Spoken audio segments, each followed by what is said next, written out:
O governo federal vai lançar hoje no Palácio do Planalto um programa que repassa imóveis inutilizados pela União. A União tem uma série de imóveis espalhados pelo Brasil, muitos deles batendo lata por aí. A ideia é fazer esses imóveis terem uma função. Não é isso, Luciana Verdolim? Bom dia, que linda segunda-feira começando aí em Brasília, hein? Bom dia, Colombo. Bom dia a todos. Céu azul aqui em Brasília. E o objetivo aqui do governo federal é garantir que esses imóveis que já foram mapeados durante todo o ano passado, eles possam ser melhor utilizados pela administração federal. Seja para vender e garantir recurso para alguma ação que vise a melhoria de vida de alguns setores da sociedade brasileira, seja garantir que essas pessoas tenham uma alternativa de moradia. A ministra da Gestão, Esther Dweck, é quem foi responsável pelo mapeamento que foi feito no ano passado e é quem vai anunciar todas essas medidas daqui a pouco aqui no Palácio do Planalto. O programa tem o objetivo de destinar imóveis para interesse social que estejam em situação indefinida em áreas urbanas, prédios vazios e ocupados, conjuntos habitacionais com famílias não tituladas, núcleos urbanos informais com ou sem infraestrutura, as chamadas favelas. Tem prédio que pode ser vendido, tem prédio que pode ser utilizado. Só o INSS, para você ter uma ideia, tem mais de 3 mil imóveis em todo o país e esses imóveis podem ser utilizados nesse novo programa aqui da administração federal. Valeu, Luciana. Luciana Verdolim conversando com a gente ao vivo, direto de Brasília, às 7h07. E agora a gente volta a falar do ato na Avenida Paulista, ontem em São Paulo, quando o ex-presidente Jair Bolsonaro defendeu a anistia aos presos pelos ataques às sedes dos três poderes em Brasília no dia 8 de janeiro. Quem acompanhou a manifestação me traz agora um resumo de como foi é o David de Tarso. De pessoas que foram de metrô, caravanas, até aquelas que se dirigiram à Avenida Paulista montadas em animais, o Centro Financeiro de São Paulo foi sendo tomado pelo público desde o período da manhã de domingo, bem antes do ex-presidente Jair Bolsonaro discursar. Gente vinda de diferentes cantos do Brasil, como a aposentada Carla Guedes e engenheiro eletricista Douglas Wilfer, que vieram de outros estados para a manifestação na capital paulista. Do Rio de Janeiro, saímos às 6 horas da manhã, a viagem foi maravilhosa, não teve parada e chegamos aqui a tempo de participar dessa festa linda, que era nosso sonho aqui, nosso sonho era um dia participar de uma manifestação na Paulista. Eu não venho a São Paulo há não sei quantos anos, mas a chamada do Bolsonaro nos fez vir a São Paulo. Curitiba. E resolveu participar da manifestação com qual propósito? Mostrar para o Brasil a força do pessoal, né, que está revoltado com tudo isso. Né, trazer para cá, viemos de 4 horas de viagem exclusivamente para participar desse evento. Quem foi? Acatou ao pedido do ex-presidente Jair Bolsonaro para que as pessoas não levassem cartazes, bandeiras ou faixas com dizeres contra as instituições. Próximo das 3 horas da tarde, horário marcado para o evento, era possível ver uma multidão presente na Avenida Paulista. Além das cores verde e amarelo e das bandeiras do Brasil, muitos manifestantes também foram vistos com a bandeira de Israel, como foi o caso do vigilante Cícero Marcos. Tudo que acontece no Brasil, que o judiciário tá fazendo com a gente aí, a gente está manifestando contra tudo isso daí, né? A maior concentração de gente foi próxima ao caminhão, onde foram feitos os discursos. Só que mesmo distante de lá, as imagens de cima da Avenida Paulista mostravam as pessoas ocupando a via ao longo de vários quarteirões. Apesar das imagens, a Secretaria de Segurança Pública do Estado de São Paulo afirmou que não vai divulgar a quantidade de pessoas que participaram da manifestação, conforme os balanços que normalmente são feitos pela Polícia Militar. O argumento da SSP é evitar possíveis politizações. Mas, pelas redes sociais, o secretário de Segurança Pública do Estado, Guilherme Derrite, ao fazer um agradecimento ao trabalho das polícias militar e civil, falou que o público presente no evento foi de 750 mil pessoas. Michele Bolsonaro foi a primeira a discursar. Emocionada e até mesmo por um momento chorando, ela enfatizou que foram cometidas injustiças contra o marido.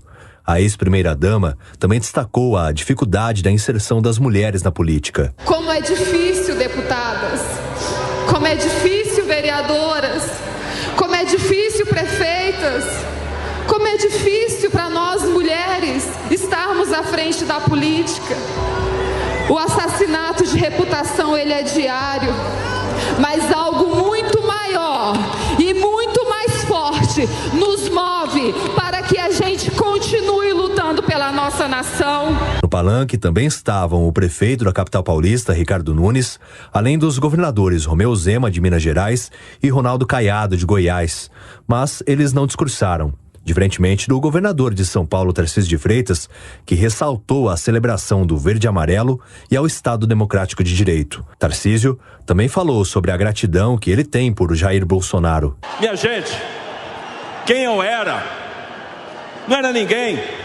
E o presidente apostou em pessoas como eu, como tantos outros que surgiram, que tiveram posição de destaque, porque ele acreditou. Nunca pegou nada para si, nunca quis o crédito, sempre entregou o crédito para quem trabalhava com ele. Ao discursar, Jair Bolsonaro, sem citar nomes, fez críticas à gestão de Lula e também ao STF. O ex-presidente também enfatizou os feitos dele pelo Brasil durante os 4 anos de governo em prol do agro e o auxílio às pessoas durante a pandemia. Bolsonaro ainda negou a tentativa de golpe de Estado e falou em perseguição. Nós não podemos concordar que um poder tire do palco político quem quer que seja, a não ser por um motivo extremamente justo. Não podemos pensar ganhar as eleições afastando os opositores do cenário político. Durante a manifestação não foram relatados registros das polícias de confusões ou atos de vandalismo. Vamos então às análises do evento de ontem, aqui na Avenida Paulista, começando com a Amanda Klein. Amanda, boa semana para nós, bom dia para você. Bolsonaro falou em abuso, mas sem citar abusadores. Negou participação num plano de golpe que está sendo investigado pela Polícia Federal e pediu anistia para presos que estiveram presentes, que de alguma forma participaram lá dos atos de 8 de janeiro nos 3 poderes. Qual é o saldo dessa manifestação para você? Lívia, bom dia. Primeiro, bom dia a você, ao Colombo, ao Vilela, a nossa audiência da Jovem Pan. O saldo, Lívia, é que é como se fosse um último ato, por enquanto, um ato para alguns de desespero, certamente um ato de defesa, de investigações que avançam com muita consistência contra o ex-presidente Jair Bolsonaro, que na visão de muitos juristas e de interlocutores do Supremo Tribunal Federal pode ser preso sim ainda este ano. Eles esperam uma denúncia da Procuradoria-Geral da República para metade deste ano e uma possível prisão, caso seja condenado até o final do ano. Dificilmente Bolsonaro escapará da justiça. Por outro lado, ele confirma que o país continua cindido, dividido ao meio, extremamente polarizado, e confirma também a enorme capacidade da direita de mobilização de massas e de levar milhares de pessoas às ruas. Essas pessoas que atenderam ao chamado de Bolsonaro e vieram de diferentes partes do país. Portanto, aquela fala do Tarcísio, que evoca também uma fala anterior de Lula, antes dele ser preso, que era aquela coisa de que Lula era uma ideia. Bolsonaro não é um CPF, como diz o Tarcísio, ele engloba, ele personifica um movimento de direita. Ele está certo. O bolsonarismo é maior do que o Bolsonaro. Para o Bolsonaro é uma tentativa de defesa pessoal aquele ato. Mas para aquelas pessoas, a opinião pública, mesmo que Bolsonaro seja inelegível em 2026, ou mesmo que ele vá para a cadeia, seja condenado, investigado, pouco importa. As pessoas estão lá, apesar disso tudo, e acreditam nele, acreditam na narrativa e no discurso colocado para ele, o que representa para a esquerda um tremendo desafio e um tremendo obstáculo. O país não se moveu, parece que o país não se moveu desde a eleição de 2022. A gente tem, claro, a maioria que votou e elegeu legitimamente o presidente Luiz Inácio Lula da Silva, mas tem uma grande parte da população que ainda acredita e adota e persegue as ideias colocadas aí pela direita bolsonarista. O bolsonarismo foi um movimento que conseguiu amalgamar essa direita que parecia tão desunida antes disso, né? E começou a se unir a partir das mobilizações, das manifestações de 2013. Então, vai encerrando essa década de grandes manifestações populares. Agora, eu falei com muita gente ontem, tanto de esquerda quanto da direita. Os da direita comemoravam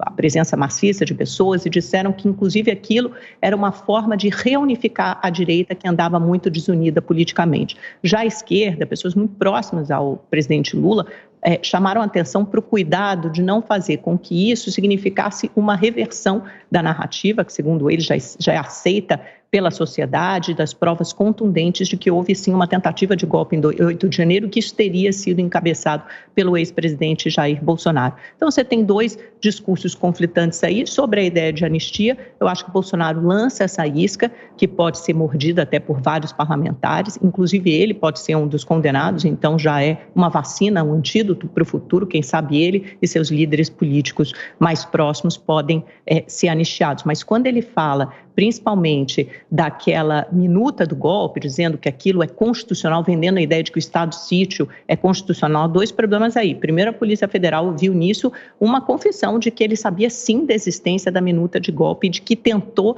levar aquilo a cabo.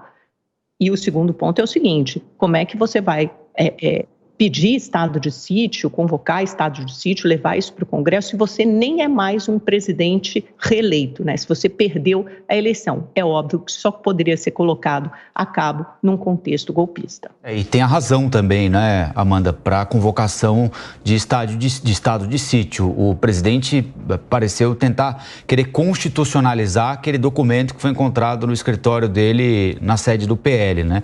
De fato, o estado de sítio está previsto na Constituição. Agora, existem uma série de condições para disparar, para o presidente da República querer disparar ou poder disparar um estado de sítio, né? A gente está tentando restabelecer contato com o Cristiano Vilela, já ele chega aqui para completar Já está aí? Deixa eu só fazer uma perguntinha para Amanda rápida, então, e depois a gente já insere o Cristiano. Amanda, depois do domingo vem a segunda, né? Ontem foi fatalmente uma demonstração de força importante, ninguém imaginava diferente, né? Há uma guerra agora pelos números, quantos quarteirões ocupados ou não, mas o fato é que ninguém nunca imaginou que o presidente Bolsonaro não tivesse força para reunir muita gente onde quer que fosse, e foi na Avenida Paulista, né? Agora, chegada a segunda-feira, o evento de ontem muda alguma coisa a situação do presidente Jair Bolsonaro? Zero. Pelo contrário, eu conversei com interlocutores do STF, Colombo, não muda. Eles dizem que as investigações, as evidências até agora são muito consistentes, sim, que a Polícia Federal ainda vai ouvir outros depoimentos, que pode eventualmente contar com mais alguma colaboração premiada, que ainda tem muita coisa para surgir, mas que as investigações vão continuar, que o STF, eu perguntei para o ministro, o STF, isso acua de alguma forma a presença maciça das pessoas nas ruas, a opinião pública acua o Supremo Tribunal Federal? E a resposta foi simplesmente não acua o Supremo Tribunal Federal. Inclusive, como eu já disse no início do meu comentário, eles esperam uma denúncia da Procuradoria-Geral da República para algo em torno de junho. E por quê? Porque tem réus presos. E aí eles alegam que quando tem réus presos, essa denúncia precisa ser feita mais rapidamente. Pode ser uma denúncia fatiada? Pode. Mas ninguém acredita que Bolsonaro se livrará de uma denúncia. E aí ele teria que enfrentar um julgamento e pode ter um veredito, uma sentença até o final deste ano. Então, esse é o escopo de tempo com que a Suprema Corte do país trabalha. Bom dia, Amanda. Bom dia, Colombo, Lívia e todos que acompanham o Jornal da Manhã. Olha, no meu entendimento, o evento de ontem na Avenida Paulista foi um sucesso. Milhares e milhares de pessoas, a Avenida Paulista lotada, lembrando muito aqueles eventos que marcaram a Avenida Paulista na época do impeachment de Dilma, na época da Lava Jato e até mesmo alguns já na época de Bolsonaro como presidente da República. Eu vejo que, do ponto de vista político, o prestígio é inegável. Diversos governadores de estado, deputados federais, Bolsonaro, com isso, conseguiu marcar um gol político. Ele conseguiu demonstrar apoio e prestígio e deixar claro que, do ponto de vista político, nós temos hoje uma bipolarização na política brasileira. Um lado que é capitaneado pelo atual presidente da República e um outro lado que é capitaneado por Bolsonaro. Ninguém tem capacidade de agregar tantas pessoas, tantas lideranças, tantos projetos em torno de uma visão política, de uma bandeira política, como essas duas figuras no campo político brasileiro. Do ponto de vista jurídico, eu vejo também que a manifestação foi excelente. Não vi nada que tivesse destoado daquilo que pudesse ser simplesmente a livre manifestação política. E isso mostra, inclusive, o vigor da democracia brasileira. Enquanto a sociedade pode se manifestar, colocar posição, às vezes falar coisa boa, às vezes falar coisa errada, isso faz parte da democracia. Então eu vejo que o evento de ontem foi bem sucedido e vamos aguardar agora o desenrolar político dos fatos que podem se mostrar como consequência desse evento tão bem sucedido.